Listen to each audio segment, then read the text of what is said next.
కాబట్టి మనము మోషే లాంటి చురుకైన వారంగా ఉండాలి.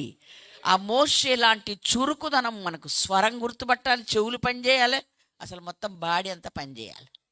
నేను స్త్రీల కూటంలో ఎక్కువ చెప్తాను, ఇల్లాలకు ఒళ్ళంతా కళ్ళు ఉండాలి. ఇప్పుడు పురుషుల కూటం కూడా ఉంది కాబట్టి అందరం కావాల్సి ఏ విశ్వాసికైనా ఒళ్ళంతా కళ్ళు ఉండాలి. దేవునికి మహిమ కలిగిన గాక. క్రీస్తునందు స్త్రీ పురుషుడని భేదము లేదు. నీవు ఆధ్యాత్మికమైన అంతరంగము ఎదుగుతూ దేవునికి మరింత సమీపంగా ఉండాలి అంటే ఆత్మలో చురుకుదనం కూడా అవసరం. ఆత్మలో చురుకు మంచి వాళ్ళే కానీ ఆ స్వరస్థాయి పెంచకపోతే ఆడిపోయి అందులో పడి సచ్చేవాడు కదా. కనుక ఎలా రియాక్ట్ అవ్వాలో, ఎలా పిలవాలో, ఎలా పలకాలో, ఎలా చెప్పాలో నీకు తెలియాలి. దేవునికి మహిమ కలుగునగాక. హల్లెలూయా. ఒక అమ్మ ఉంది, పిల్లోడు తప్పు చేశాడు, చూసి ఏమంటుంది, ఇలా పక్కతో చూసి, ఎవరు ఆమె చూస్తే పక్క ఆమెకు చూసిందా లేదా, పక్క ఆమె చూస్తే ఈమెకు ఇప్పుడు కోపం వస్తుంది. ఒరే పక్క ఆమె గొడవ నీకెందుకురా, దేవుడు చూస్తున్నాడు, నీకు నువ్వు వార్చకూడదు. దేవునికి మహిమ కలుగునగాక. దైవ విరోధమైన పని నీ కొడుకు చేశాడు గనక నీకు ఓర్చకుండా దాన్ని నువ్వు నాశనం చేయడానికి ప్రయత్నం చేయాలి. ఎవరి కొరకు నీకు అక్కర్లేదు. ఆమె చూస్తే అరే తప్పు కదరా నాన్న, అలా ఎందుకు చేసాం అందామని, ఏమి లేకపోతే లోపల తీసుకెళ్ళి తలిపేయడం. ఎంత దౌర్భాగ్యమైన పరిస్థితి. అది మనలో ఉండకుండానట్లుగా దేవుడి పూట మనతో మాట్లాడుతూ ఉన్నాడు. హల్లెలూయా, హల్లెలూయా. ఒక పెద్ద మనిషి మా నాన్నగారి దగ్గరికి వచ్చాడు. ఏ అయ్యా పలాని పని వాళ్ళందరూ అక్కడికి వెళ్తున్నాడు కదా, నువ్వు ఎందుకు వెళ్ళలేదు అన్నాడు. ఎలక్షన్ అప్పుడు ఏదో ఇస్తుంటారు, అందరు పరుగులెట్టి తెచ్చుకుంటారు, నీవెందుకు వెళ్ళలేదు అంటే అతను అన్నాడు, నా దేవునికి ఇష్టం లేదు, నాకు ఇష్టం లేదన్నాడు. దేవునికి మహిమ కలుగునగాక. రక్షించబడిన ప్రతి బిడ్డ స్త్రీ పురుష భేదం లేకుండా దేవునికి ఏది నచ్చదో నీకు అది నచ్చకూడదు. ఏ విషయంలో దేవుని కోపం వస్తుందో నీకు కూడా ఆ విషయంలో కోపము రావాలి. దేవునికి మహిమ కలుగునగాక. రావడమే కాదు, బహు చురుకుగా నువ్వు ఆత్మలు కదలికలు కలిగి ఆ కార్యాన్ని నాశనం చేసి అది వారిలో నుండి తీసివేసేలాగా, దానికి ఒక పరిహారం చేసేలాగా, ప్రక్షాళనం చేసేలాగా మనం ఎప్పుడు సిద్ధపడి ఉండాలి అని దేవుని వాక్యం మనకు నేర్పిస్తుంది. మన మట్టుకు మనము నీతిమంతులముగా భక్తులముగా బ్రతికితే సరిపోదని సమాజములో, సంఘములో, కుటుంబములో జరుగుతున్న దానిని కూడా పసిగట్టి మన కుటుంబంనే మొదలుపెట్టి దాన్ని తీసివేసే వారంగా, తొలగించే వారంగా మనమందరం ఉండాలని దేవుడి పూట మనతో మాట్లాడుతూ ఉన్నాడు. దేవునికి స్తోత్రం. హల్లెలూయా. దావీదు యొక్క చురుకుతనాన్ని గురించి మనము నేర్చుకుంటే, దావీదు గొర్రెల కాడ ఉన్నంతకాలం ఉన్నాడు, యుద్ధం జరుగుతుంది. గొలియాతు అనే ఫిలిష్తీయుడు 40 దినాలు తనను తాను కనపరుచుకుంటూ సవాల్ విసురుతున్నాడు. నేను ఫిలిష్తీయుడను కానా, మీరు సౌలు దాసుడు కారా, ఇంతమంది గొడవ ఎందుకు, ఒక్కడు రండి, నేను ఒక్కడిని వస్తాను, మీరు గెలిస్తే, మీలో వాడు గెలిస్తే మేమంతా మీకు బానిసలం, మనకందరికీ తెలుసు. ఈ ప్రకటన 40 దినములు ప్రకటిస్తున్నా సరే ఎవరికి ఏం చెవులో కాంతలేదు. సౌలును ఇశ్రాయేలీలు పైపెచ్చు బహుభీతులయ్యారంట. బుద్ధి లేకపోతే సరే, యుద్ధం చేయడానికి రాజుగా మాకు ముందు నడిచేవాడని వాళ్ళు కోరుకున్నారు, అలాగే చేస్తానని నేను వచ్చాడు. ఇప్పుడేమో బహుభీతులయ్యారంట. సరే అన్నయ్య వాళ్ళు ఎలా ఉన్నారో చూడురా అని చెప్పి కొంచెం టిఫిన్ బాక్స్ ఇచ్చి వాళ్ళ నాన్నగారు పంపిస్తే అక్కడికి వచ్చిన ఆయనకు మనం చదివితే 1 సమూయేలు గ్రంథం 17వ అధ్యాయం 26వ వచనంలో ఏమని రాయబడి ఉంది అంటే, దావీదు జీవము గల దేవుని సైన్యములను తిరస్కరించుటకు ఈ సున్నతి లేని ఫిలిష్తీయుడు ఎంతటి వాడు, వాని చంపి ఇశ్రాయేలీల నుండి ఈ నిండా తొలగించిన వానికి బహుమతి ఏమని తన యొద్ద నిలిచిన వారిని అడుగగా. చాలండి. దేవునికి మహిమ కలిగిన కాక. హల్లెలూయా, హల్లెలూయా. అక్కడ ఒక చాటింపు వినబడుతుంది. ఎప్పుడైతే దండులోనికి వచ్చాడో, టిఫిన్ బాక్స్ తీసుకొచ్చాడో, వాళ్ళ అన్నకి ఇచ్చి వెళ్తుండగా వినబడింది ఒక స్వరం. ఏమని? ఇదిగో వస్తున్న వాడిని చూస్తున్నారా, అతన్ని ఎవడైతే చంపగలరో ఆ చంపగల వానికి బహుమతి అని చెప్తున్నాడు. అతడు ఏం మాట్లాడుతున్నాడో విన్నాడు. వెంటనే అతను ఏమని రియాక్ట్ అయ్యాడంటే, సున్నతి లేని ఈ ఫిలిష్తీయుడు జీవము కలిగిన దేవుని ప్రజలను దూనుమాడడానికి, ఎగతాళి చేయడానికి, సవాలు వేయడానికి వీడంతా వీడిని నేను చంపేస్తాను అన్నాడు. దేవునికి మహిమ కలుగునగాక. హల్లెలూయా, హల్లెలూయా. ఒకసారి వింటే అర్థం కాదు, ఏమన్నారు అంటే కూడా అర్థం కాదు. మహానుభావులు, దేవుని స్తోత్రం. హల్లెలూయా. నీకు దేవుని స్వరము దైవజనుల ద్వారా దేవుని మాటలు వినబడుతున్నప్పుడు నీ అంతరంగాన్ని కనెక్ట్ అయిపోయి నీకు అర్థం చేసుకొని చురుగ్గా ఏ విషయంలో లోపముందో, ఏది చెయ్యలేకపోతున్నావో, సాతాను సవాలేంటో, నీ మాట ఏంటో చురుగ్గా కదిలి అక్కడ అడుగులు వేసే కార్యాన్ని చేసే అంత చురుకుదనం మనలో ఉండాలి. దేవునికి మహిమ కలుగునగాక.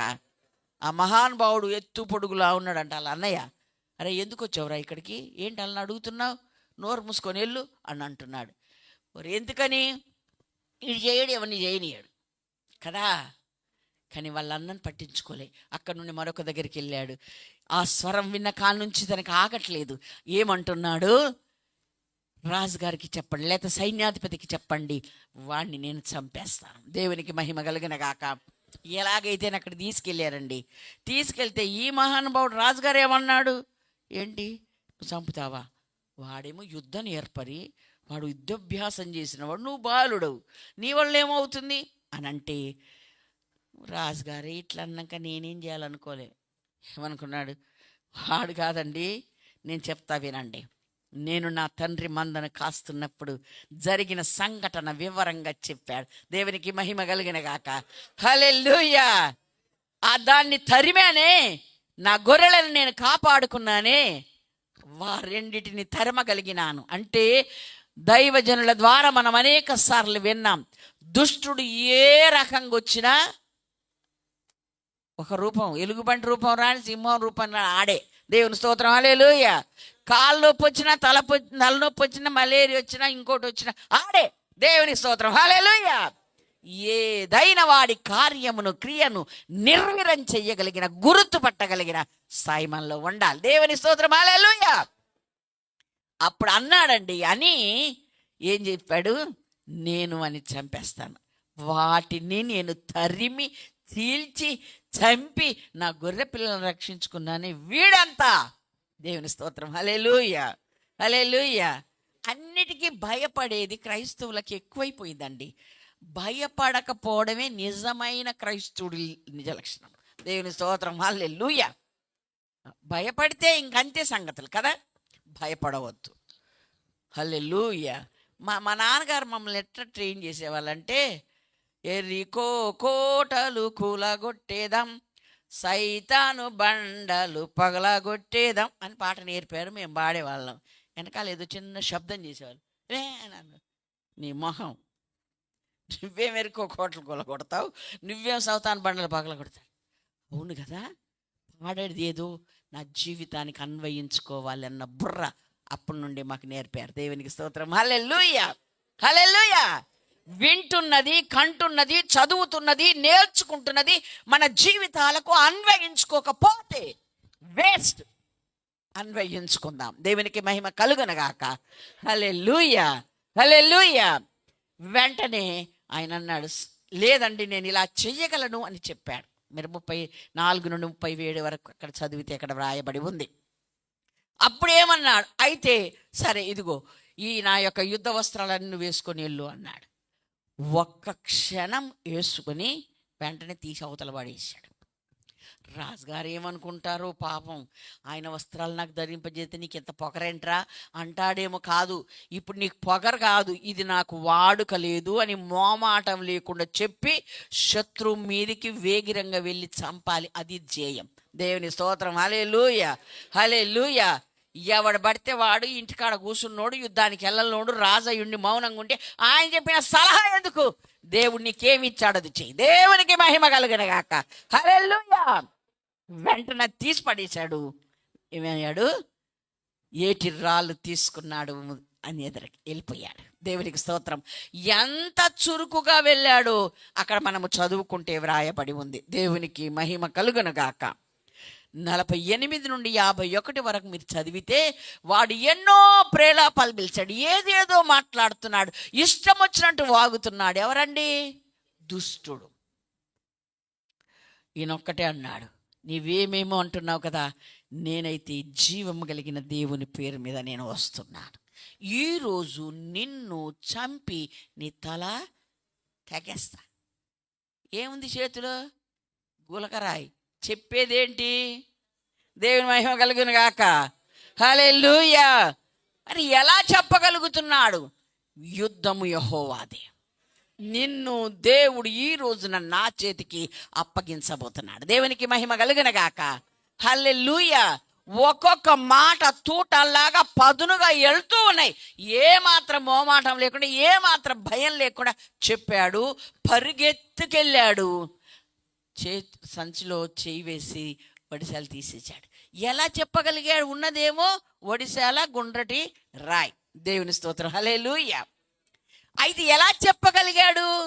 అతనిలో ఉన్న విశ్వాసం, దైవికమైన రోషం. దేవునికి స్తోత్రం. హల్లెలూయా.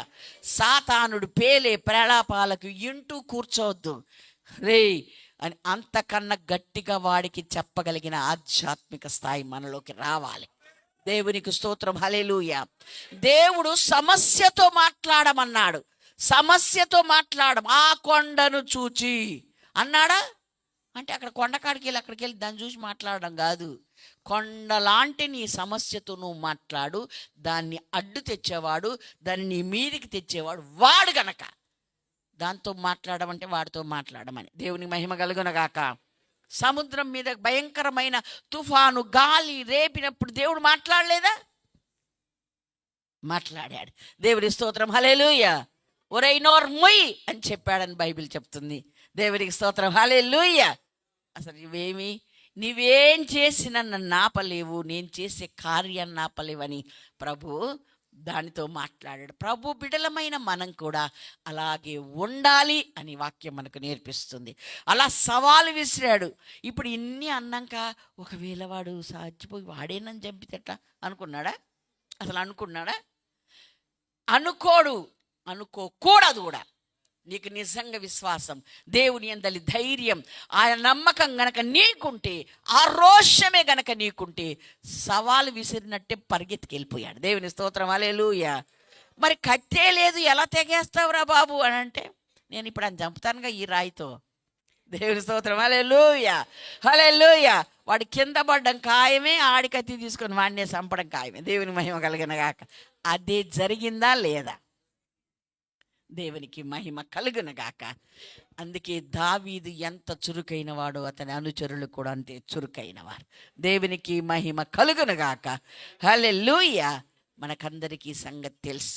ఒకసారి మీరు క్రింది భాగాన్ని ఆలోచిస్తే 55 నుండి 57 మీరు చంపేశాడు. కత్తి తీసుకొని తలను తెగ నరికాడు. ఆ తల పట్టుకొని వస్తున్నాడు. చూద్దాం.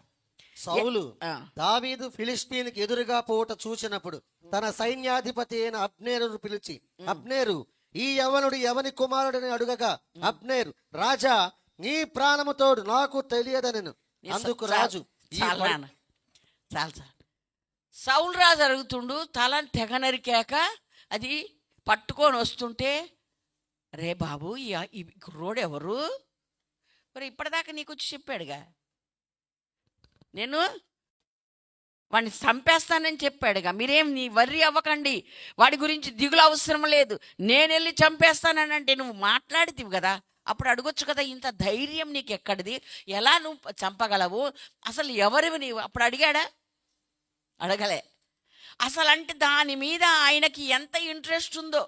కనీసం ఆయన మాట్లాడుతున్న విధానం చూసి, బాబు చిన్నోడివే కానీ బాగా చురుకైన వాడుగా, తెలివైన వాడుగా, ధైర్యవంతుడిగా ఉన్నావు, ఎవరబ్బాయి బాబు నువ్వు అప్పుడు అడగొచ్చుగా. అప్పుడు అడగలే కదా. ఇప్పుడు తీరిగ్గా చంపి అంతే ఇరక, ఎవరి కుమారుడు ఈయన అని అడిగితే ఆ సైన్యాధిపతి, అంతకన్నా దద్దమ్మ, నీ జీవంతుడు నాకెవడో తెలియదు. మరి ఆడు ఉరికి పరిగిలెట్టి చంపుతుంటే కనీసం గ్రహించాలి, అప్పుడైనా తెలుసుకోవాలని. అంటే ఇలా బుర్రలు ఎంత మొద్దు బుర్రలో మీరు అర్థం చేస్తారు. దేవుని స్తోత్రం, హల్లెలూయా. వాళ్ళు చంపరు, చంపినోని హర్షించే అంత, తెలుసుకునే అంత జ్ఞానం కూడా వాళ్ళకు లేదు. ఎవరైనా ఏదైనా జయించి ఒక కార్యం జరిగిస్తే హర్షించి అది ఎవరో ఏంటో తెలుసుకోగలిగి నీవు కూడా నేను కూడా అలాగే ఉండగలిగితే బాగుండు అన్న రోషమైన వస్తే బాగుండు. దేవునికి మహిమ కలుగునగాక. ఈ సౌలు అందుకే అన్నాడు, సౌలు దాసులు గారా అన్నాడు కదా. వాడు కరెక్ట్. దేవుని దాసులకైతే అన్నీ తెలిసిపోతాయి. దేవుని మహిమ కలుగునగాక. హల్లెలూయా, హల్లెలూయా. ఆయన మనస్సు ఎరుగుతాం. ఆయన ఏం చేయాలనుకుంటుండో, ఏం చెయ్యమంటున్నాడో, ఏం వినిపిస్తున్నాడో నీ చెవులకు అది అందుతుంది. చురుగ్గా కదులుతావు, ఆయన కార్యాలను చేయగలుగుతావు. దేవునికి స్తోత్రం, హల్లెలూయా, హల్లెలూయా. కాబట్టి ఈ విషయాలను మనం గమనిద్దాం. మోషే ఎంత చురుకైన వాడు, ఎంత చురుకుగా దైవ విరోధమైన కార్యాన్ని అడ్డుకోగలిగాడు. దేవుడు చెప్పిన కార్యం కొరకు ఎంత చురుకుగా కదిలి ఆ పగలగొట్టిన దానికి చేయగలిగాడు. ఆ స్వర స్థాయిని ఎలా గుర్తుపట్టాడు, స్వరంలో ఉన్నటువంటి తేడాని ఎలా గుర్తుపట్టాడో మనం గ్రహించాం. దావీదు శత్రువులను సంహరించుటకు ఎంత చురుకుగా కదిలి శత్రువును సంహరించాడో మనకు అర్థమైంది. దేవునికి స్తోత్రం, హల్లెలూయా. అంటే శత్రువు మన ముందు ఉండగా మరలా జ్ఞాపకం చేసుకున్న శత్రువు ఒకవేళ మనల్ని హాని చేసే మనిషి కాదు, పామే వచ్చిందనుకో, పొన్నులు రేపు చంపుకుందాంలే వండని అంటారు ఎవరైనా, అన్నారు కదా. కనుక శత్రువు యొక్క కార్యం, శత్రువుని కంటపడినప్పుడు, దైవ విరోధమైన నీకు అర్థమైనప్పుడు అప్పటికప్పుడే దాన్ని నాశనం చేయడానికి నువ్వు సిద్ధంగా ఉండాలి. దేవునికి స్తోత్రం, హల్లెలూయా, హల్లెలూయా. చాలా చురుకైన ఉండుట గొప్ప భాగ్యం అన్నాడు దేవుడు. కనుక చురుకుదనము శరీరరీత్యా ఉంటుంది. కొంతమంది చీకటితో అన్ని పనులు చాలా చురుగ్గా కట్టబెడతారు, మంచోళ్ళే. కానీ అది ఆత్మలో లేకపోతే నీకు నష్టం కలుగుతుంది. నీవు ముందే ఆత్మలో చురుకు గలదానవు, చురుకు గలవాడవైతే శరీరరీత్యా కూడా నీకు మేలే జరుగుతుంది. దేవునికి స్తోత్రం, హల్లెలూయా, హల్లెలూయా.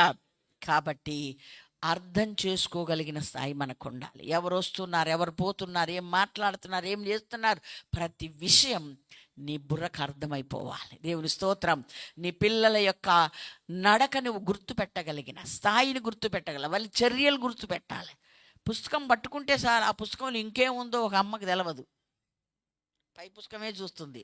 చక్కని తల్లి మేం చూసాం, అందులో పెద్ద నవల ఉంది.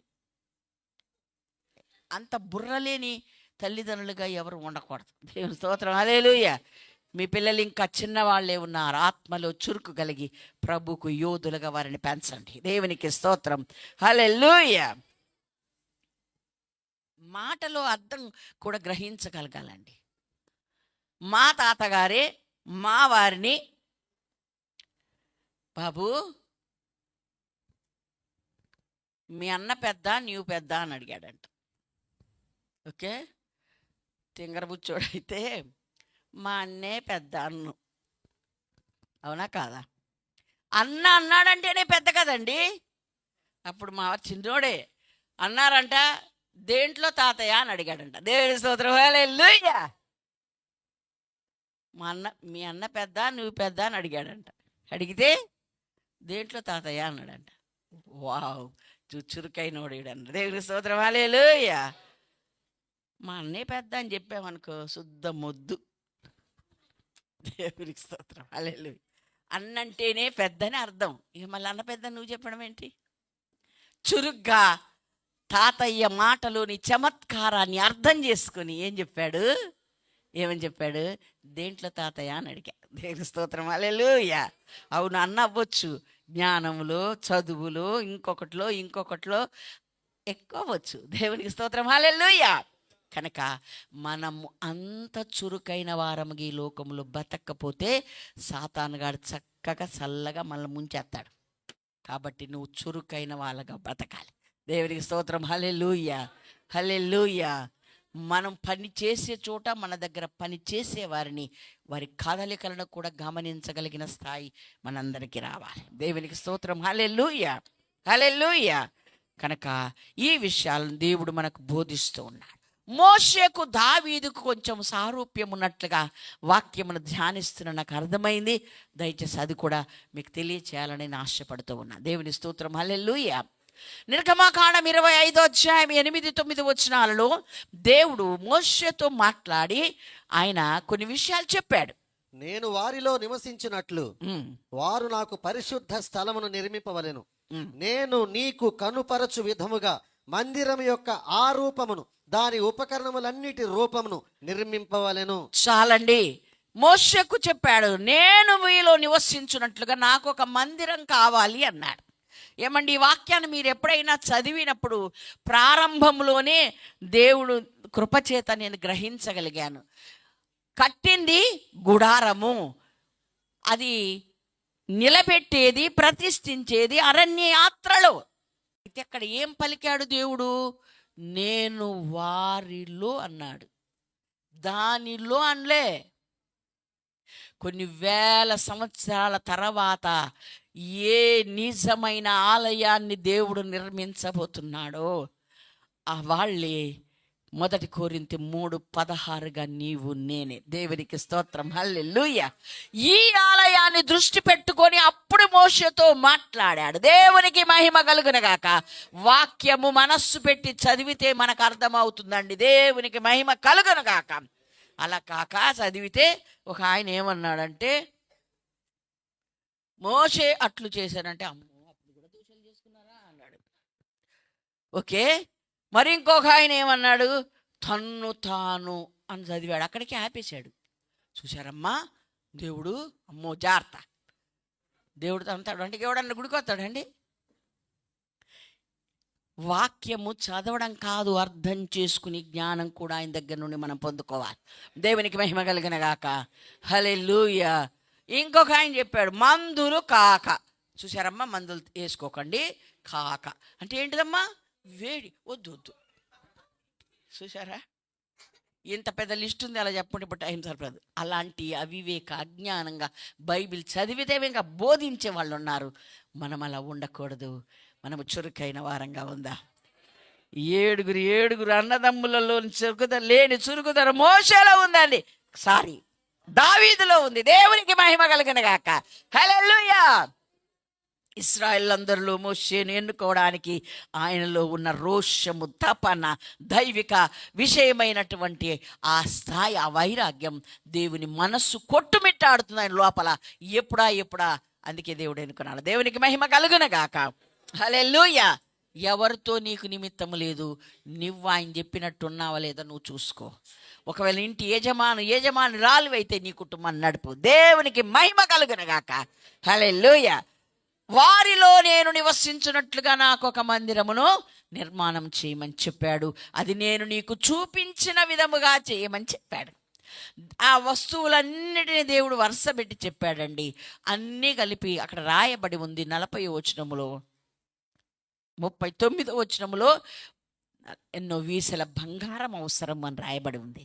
40లో మళ్ళీ ఏం చెప్పాడు నాన్న? 25:40 కొండ మీద నీకు చూపబడిన ప్రకారంగా మరలా కట్టు అని చెప్పాడు. దేవునికి స్తోత్రం, హల్లెలూయా. 26:30 చదువు నాన్న. అప్పుడు కొండ మీద నీకు కనుపరచబడిన దాని పోలిక చొప్పున మందిరమును నిలవబెట్టవలెను. చాలండి, పదే జ్ఞాపకం చేశాడు దేవుడు. కొండ మీద నీకు చూపబడిన పద్ధతిలో నీవు మందిరాన్ని కట్టు అన్ని చెప్పాడు.